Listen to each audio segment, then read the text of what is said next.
I first cut my teeth in political work around the anti-apartheid movement in 1985, and that's how I first got organizing in it.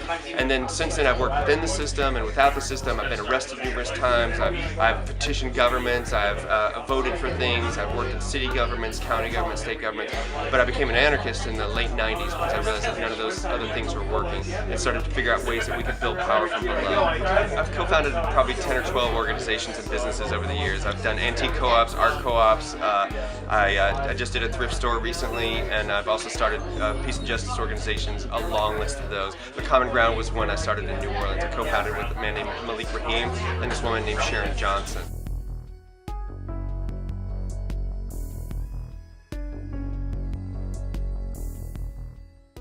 There is no single statute for terrorism, but everything gets put under this large umbrella of the rubric of terrorism.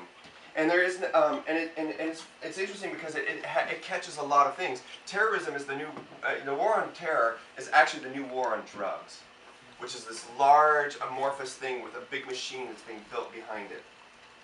And I think it's important to ask the question, who defines it? Because is it corporations? Is it government officials? Is it civil society? Who is setting the stage for this thing? The unlawful use of violence or threats of violence by non-state agents.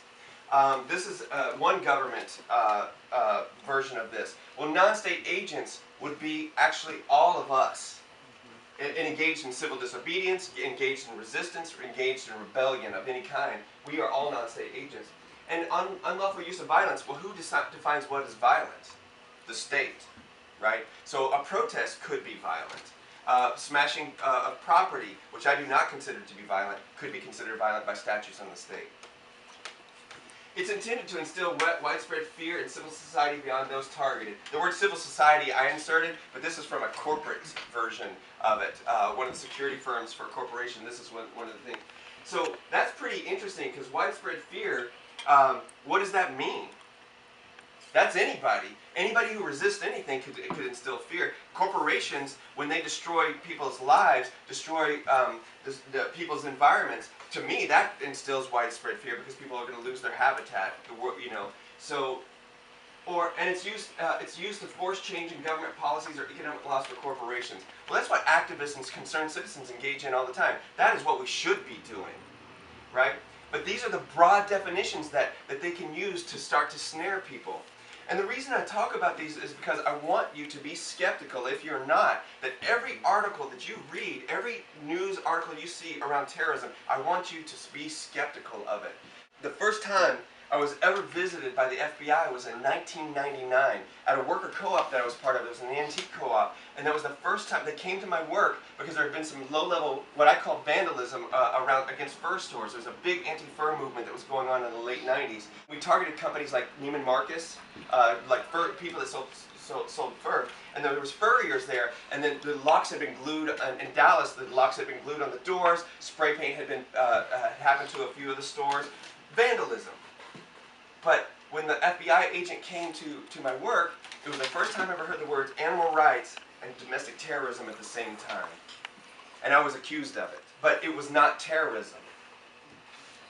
It wasn't to instill fear, it was to stop the machine.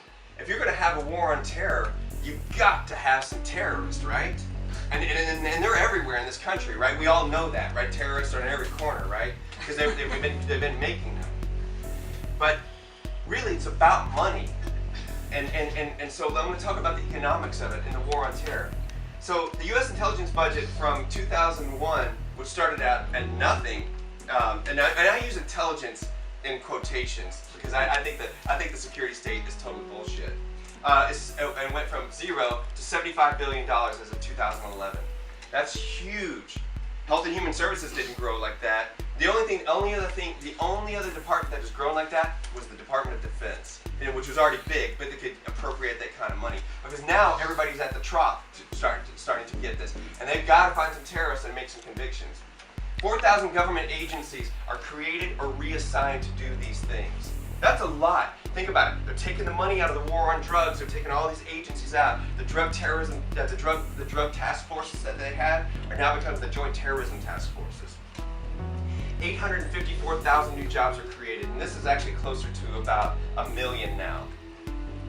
That is Bush and Obama's jobs package right there. right there, the growth of that. And I think it's important to think about this. Now what you have one of the greatest bureaucracies we have ever seen is now being created.